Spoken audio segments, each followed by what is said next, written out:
ఋషివర్య వీక్షకులకు నమస్కారం. ఈరోజు శ్రీ లక్ష్మీ గణపతి స్వామివారి ఆలయం గురించి తెలుసుకుందాం.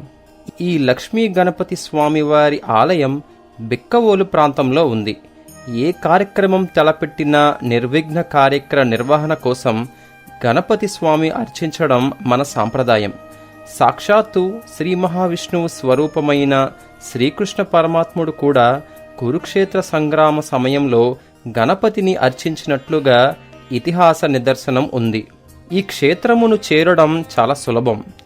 సామర్లకోటకు 17 కిలోమీటర్ల దూరంలో ఉన్న ఈ క్షేత్రమునకు రాష్ట్ర రోడ్డు రవాణా సంస్థ వారి నిరంతర బస్సు సౌకర్యం మరియు ప్రైవేటు వాహన సౌకర్యం అందుబాటులో ఉన్నాయి.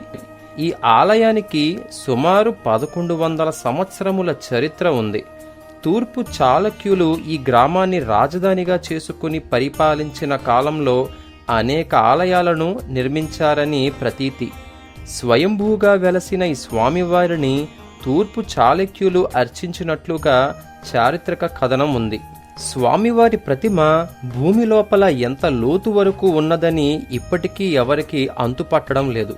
స్వామి నిజరూపంలో నాగాభరణము, నాగ యజ్ఞోపవీతము మరియు నాగ మ్రొలతాడుతో పంచకట్టుతో సుఖాసనముపై కూర్చుని భక్తులకు దర్శనమిస్తారు.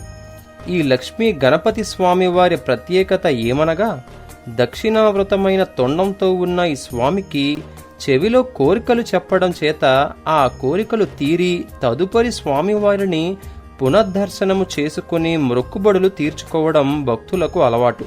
స్వామివారికి ప్రతి నెల శుద్ధ చవితి రోజున 1,00,000 పత్రి పూజ మహాన్యాసపూర్వకంగా నవగ్రహారాధనతో కూడి చేయబడును. 11 ద్రవ్యములతో స్వామివారికి అభిషేకము, సూర్య నమస్కారములు, మహాలింగార్చన మరియు సత్పతి పారాయణ, భగవద్గీతతో శ్రీ లక్ష్మీ గణపతి స్వామి మూల మంత్ర జపంతో జరుగుతుంది. ప్రదోషకాలంలో గణపతి హోమం, రుద్రహోమం, చండీ హోమం, తదుపరి పూర్ణాహుతి నీరాజన మంత్రపుష్పములు, వేద స్వస్తి జరిగి స్వామివారి తీర్థప్రసాద వినియోగం జరుగుతుంది. మహామహిమాన్వితమైన ఈ స్వామి యొక్క దర్శనం మరియు అర్చనం విశేష ఫలప్రదములు. బిక్కవోలు గ్రామమునందు శ్రీ లక్ష్మీ గణపతి వారి ఆలయంతో పాటు విశేష ప్రాధాన్యత కలిగిన శ్రీ గోలింగేశ్వర స్వామి, శ్రీ రాజరాజేశ్వరి సమేత రాజరాజేశ్వర స్వామి, శ్రీ బాల త్రిపుర సుందరి సమేత చంద్రశేఖర స్వామి కొలువై ఉన్నారు. ఈ శివాలయంలో శివకుటుంబం కూడా కొలువై ఉన్నారు. ఇక్కడ సుబ్రహ్మణ్య షష్ఠి అత్యంత విశేషంగా నిర్వహించబడుతుంది.